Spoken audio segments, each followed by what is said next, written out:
Well hi, I wasn't planning on making this video but I just got so annoyed seeing the same K-pop opinions over and over again. In this video I'm just gonna talk about certain annoying opinions that I just got so sick of. Insert idol/group should join P Nation. Okay, but just because some idols who left their companies signed under P Nation, it doesn't mean that P Nation is now the token company your mistreated faves should join. P Nation might give their artists more creative freedom and might be a quote-unquote better company compared to others, but it's still a company, and for every company money always comes first. Also, P Nation's music is so terrible I wouldn't wish any idol to sign with them for the sake of their future discography.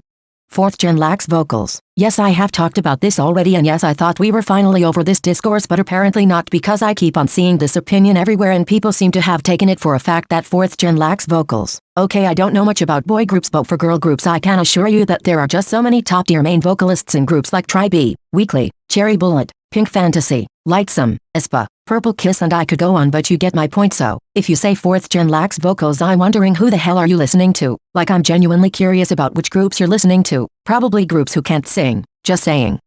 Pre-debut standing is weird. I can agree that seeing people standing a group that hasn't even revealed the members yet can be a bit weird, but it's not that weird if you think about it. Let's say the company some of your faves are under announces an upcoming group and you have always loved that company's style and the music they gave their groups. Then you're most likely almost sure you're gonna like whatever this new group will put out. So there's nothing wrong with pre-debut standing after all. And also, let people stan whoever they want and stop creating unnecessary rules telling everyone who they can and cannot stan. Insert idol gives me weird vibes. OMG, I hate it so much when people say shit like this about idols that have literally done nothing. Yet some people will just come up with the weirdest comments. For example, there's something fishy about this idol, I can tell. Or I bet this idol is a bully. Or I don't know what it is about this person, but they really rub me the wrong way. It sounds ridiculous. But the problem is that baseless opinions like these can condition other people to see certain idols that way, and this will lead to unjustified hate. If an idol gives you weird vibes for no reason at all, just keep it to yourself. We don't fucking care, thanks.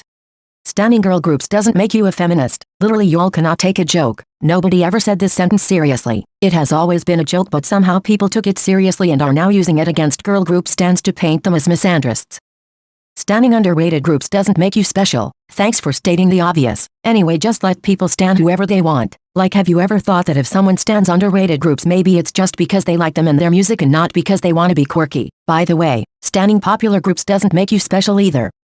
4th Gen is oversaturated. I agree with that, but every generation has had its fair share of groups debuting one right after the other. Also, I don't understand this opinion. What's the point of complaining? It is only natural for some companies to debut their new groups now, since their older groups are about to disband, have already disbanded, or have been inactive because of military enlistment. Companies need to make money with new groups, and many 2nd or early 3rd Gen groups have reached the end of their careers, so the companies need to debut some rookies, and it's not like they're gonna stop just because you complain about the industry being oversaturated.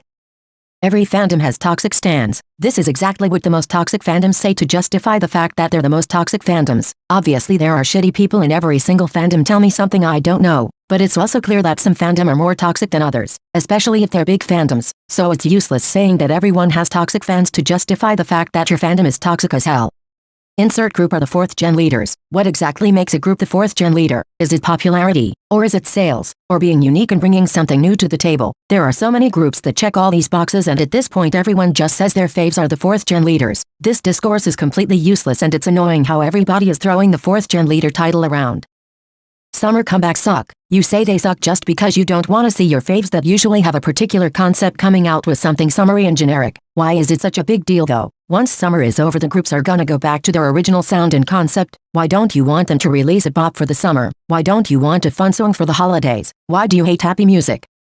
4th Gen girl groups only do teen crush concept. The audacity of some people, I swear. How can you say teen crush concept is the only concept for recent girl groups when you have aespa with their Avatar concept and alternative universe? Then you have Purple Kiss and their spooky concept, Weekly and their school-themed concept, Cherry Bullet and their video game/cute/girl crush concept, then Pink Fantasy and Pixie with their dark horror concepts. Yet you think teen crush is the only concept girl groups do lately. Also, there are so many different types of teen crush concepts, because you cannot tell me that Stacy's teen crush concept is the same as Tribe's teen crush concept or Woowa's teen crush concept, but you all put everything in a box.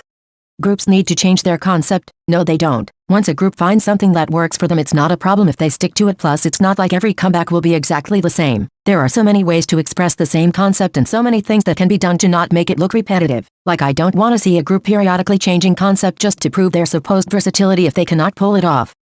Insert idol shouldn't have been the leader. Well, excuse me, who are you to judge an idol's leader capability? You're basing your opinion off of content you see online. You don't know idols personally and you surely don't live with them, so how can you say this or that idol aren't good leaders? Group leaders are chosen way before the debut. It's most likely those people that the other group members look up to and that the company trusts the most to lead the team. The leader is usually the most responsible and charismatic member, or the one who has more experience, or even the member that is mostly like a motherly or a fatherly figure to the other members. It's not like the leader is chosen randomly by rolling a dice. There are specific reasons certain members take on the leader role since pre-debut and then debut as the group's leader, and who are you to say another member would have been more qualified? Like you don't even know them. This is peak stupidity. Okay guys, this is it for today. Thanks for watching this video and don't forget to like and subscribe if you enjoyed. Bye.